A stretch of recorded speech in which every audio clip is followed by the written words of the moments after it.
What up, everybody? This your boy Theo Pinson here. Make sure you subscribe on YouTube so you don't miss any Run Your Race content.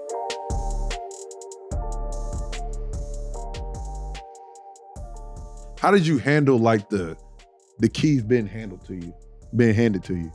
I wasn't ready, bro. Quite frankly, the keys were handed to me in my third year in the league, bro. Mhm.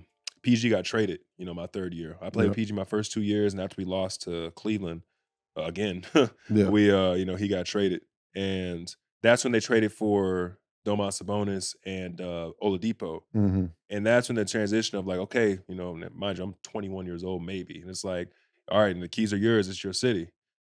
Bro, I wasn't ready. And I Mhm. let that shit slip real fast. Mhm. And even going back and looking at it, it was interesting. The beginning of that year, I got hurt, bro. I had a concussion. I was out for like 2.5 weeks. So I missed the first 2.5 weeks of the season. Vic is going crazy. Hitting game winners, average like 20 a game. Domas is like 20 and 10. And I come back and almost, you know how it is, come back from injury. It takes a game or two to get back. So I get back right. I'm back for like 10 games, and I tear up my elbow. I went up for a crazy dunk and like tore my UCL, right? Jesus. So I'm slowly watching those keys that were handed to me get handed to somebody else. And that does something to your ego, bro, and it hurts a bit. Like at the time, I told you, I'm still kind of on that I don't really care. But then as you start to watch it happen, it's crazy. It's subtle shit. Like Mhm. in the starting lineups, right? Usually the guy that gets their name announced last, like that's like the guy. Yeah, You that's know what I the guy. mean? When I came back, I was the first one to get announced. I'm like, oh shit, I see the transition, right? Yeah. Then Vic gets hurt my 4th or 5th year. Then Domas just turns up out of nowhere, bro. Mhm. Like he had always been nice, but he starts to get that more of that opportunity.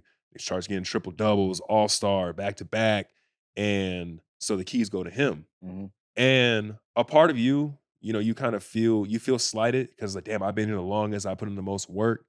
And you kind of see it as like, damn, I let opportunity slip. But I never really I try not to look at it like that.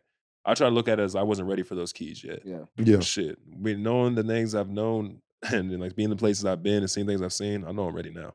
Yeah, for sure. Mhm. For sure. And I think it's one of the things where God has a plan. Yeah. He really does, bro. Like there's a reason for everything. Okay. And I think it's very big time of you to just recognize and for everybody to see you're sitting there watching all this happen. Oh yeah. And people don't understand. It's always little shit that happens before, like during things, that would give you a sign that okay, this is his team now. This is this is where they trying to go and stuff like that. Like you recognizing, oh, I'm the first one to get called now. Okay, like for Dallas, Nah, facts. who getting called last? Luka. Yeah. You know what I'm saying? Like okay, now we know the going on. You know what I'm saying? So it's crazy that you recognize that and you understand that those growing pains have made you the player you are today. Absolutely. And what haven't you been through?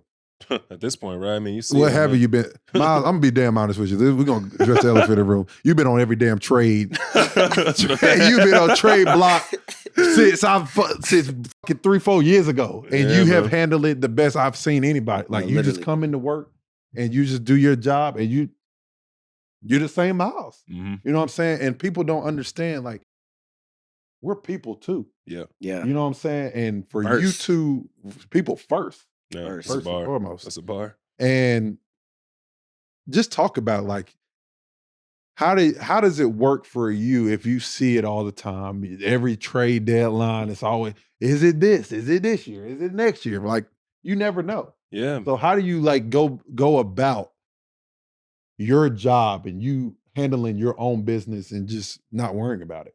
Bro, it's awkward, to say the least. My first time I was really in a trade room was after my 3rd year. I had a down year that year, so that was a year I had like a couple injuries and stuff, not producing as much. And don't get it twisted, bro. You can have a great season, but as soon as it's a what have you done for me lately business, bro. No facts. If you're not producing, bro, it's like, all right, nigga, we'll get your ass up out of here and Yeah. find somebody who will. That's a fact. You got to understand the business side of things. So I didn't understand it at first. Mhm. I thought it was a slight. I thought it was like, You don't like me. we- or some shit, exactly. some We're shit about like to get. that. We're about to. You had one bad season. So we're about to get come up off you. So what I started to realize is teams are always going to look out for themselves first, no sure. matter what. They have to, right?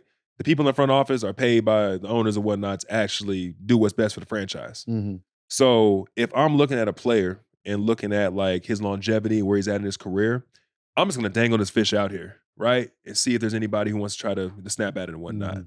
So my third, fourth, fifth year, I'm in trade rumors like, oh, I might get traded to Boston. You might get traded to LA. You know, you might get traded to Minnesota was another one. There's all these little trades that come about. So you see it, and a party is like, oh shit. So part of you kind of starts packing a little bit. You know, you have a couple bags just in case. Yeah. Hey, you gotta have that go bag. That go bag is important. Just in case. Gotta have that go bag. And you know, it got hard for a second because that's when fans start talking. It's like, that's why I don't want your ass no more. And like this and that. And that's when your own market will start to come at you, bro. And like I said, social media has done wonders for the game, but it's also the game a little bit too. Because people don't view us as people, bro. We're property. No, you know what I mean? And then you are entertainment props, and this is that. Like you get paid millions of dollars, shut up. Like, you know what I mean? That's kind of how a casual fan just views us, or anybody who doesn't really know the game or the industry. Yeah. So back to what I was saying, if you're an asset and I'm dangling this thing out there, like, you know, like I'm the big fish, right? You dangling the fish in the pond, see what other teams are gonna offer and all that type of thing. And if it's an offer that's gonna break the bank, it's an offer that's good enough, it's like, all right, we're gonna take it. You know what I mean? Yeah.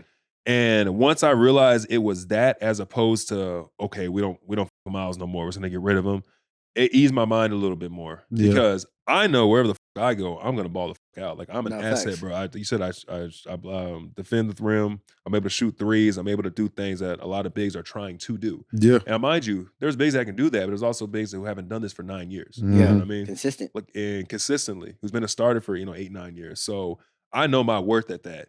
But it's people who don't know their worth, and the people that are kind of like scared and shaky where that trade stuff can really fuck with you. Yeah. So being in the rumors every single year, it kind of toughened me up or thickened my skin, because it's like, all right, I know it's not personal, but best believe you trade me and bust your ass. Like, Did that? everybody has it in the back of their head. Did that help you learn more of the business? Because I always say, like, I feel like a lot of the NBA guys don't know the business.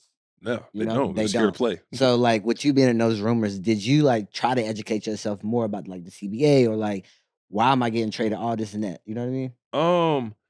I think that I was real go with the flow with it, Mhm. and looking back, that's definitely not the way to do it. You definitely need to educate yourself on the process. No, So whether facts. you just talk to your agent, whether you actually read the CBA yourself, like you have to like know what's going on. I agree. But I'm still kind of in that happy-go-lucky of like, all right, if I get traded, I get traded. You know what I mean? And you know, um, being somewhere for so long, like, bro, I've been in Indiana since I was a teenager, bro. If you Yeah. really think about it, you're gonna form some form of attachment to Yeah. where you're at for that long. So, that's the other part that I think players get messed up on too, is when you're somewhere for so long, or you make great friends in the city, or you're in the community and you do great things. Oh, you good in Indiana. They Hey, love Myles you Turner. good, B. Yeah, but that's the stuff that I think people miss when you get traded. It's not so much just the hoops aspect of it, it's a life, bro. People have, families and kids and all that type of stuff. Their kids are in school. Now I have to leave them for half the year while they finish out school. It's stuff like that people don't realize are people first. Yeah. Mm-hmm. Nah, I agree. That's crazy. I mean, crazy. I can't imagine. I really can't imagine.